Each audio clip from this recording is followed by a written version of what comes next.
The most successful thing I've done to market my art business is to come in contact with my potential patrons. Tell stories about the work, get them involved with the work, educate them about the work. Once they start loving the work as much as I love it, then there's almost no stopping the next step, which is them acquiring that work. I have been too solitary. I believe that it takes a lot of connections between people, developing relationships between gallery and artist. When I was at art fairs, I would develop personal relationships with people and professional relationships. So I would develop the ability to gather emails. I would talk to people. People would recognize me. I would develop relationships with other artists, and those relationships often led to other opportunities. The most successful thing I've done is, in a broad term, networking. It's really self-promotion. It's learning how to talk to people, being comfortable. It's almost like it's sales. It's creating a relationship, having a conversation.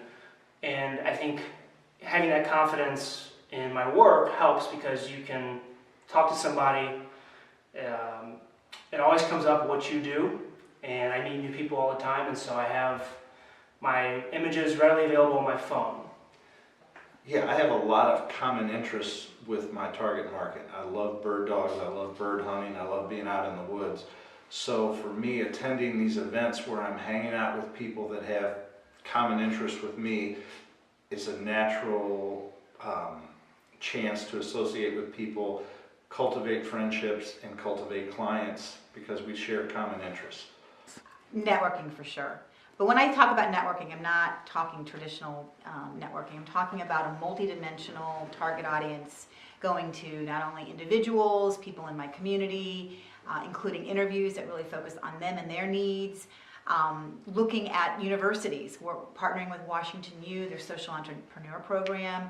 So really unusual networking also, as well as traditional galleries and artists, I think has been really important because so many people are either connected to my cause or connected to art, connected to youth and young adults. There's so many people who can get interested in your art if you look at it from a full spectrum of audiences.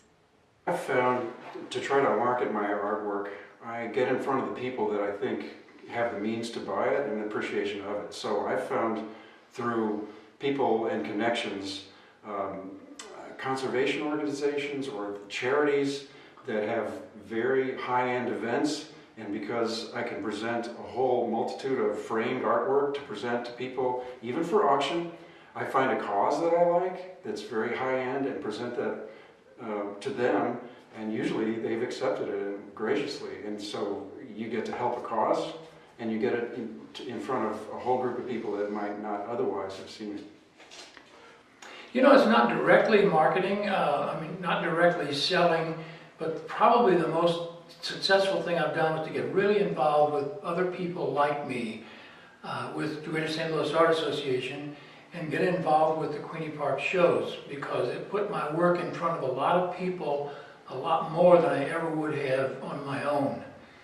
It's showing up, right? It's networking, it's meeting people, it's going to the art shows, talking to other artists, talking to gallery owners and meeting people. That, if you think of that as marketing, even though it doesn't always feel like marketing, that takes up a lot of time. I think that opening up and telling my story has probably been the best thing I've done for my business. I used to I've always been kind of like maybe a little inhibited or a little scared because I don't have a degree in art, and I've always felt like, oh, you know, I needed a degree or I needed to somehow be validated in another way, you know. And then one day I just decided, you know what? I make what I make, and I am who I am, and I need to just be comfortable telling my story. And it kind of changed everything.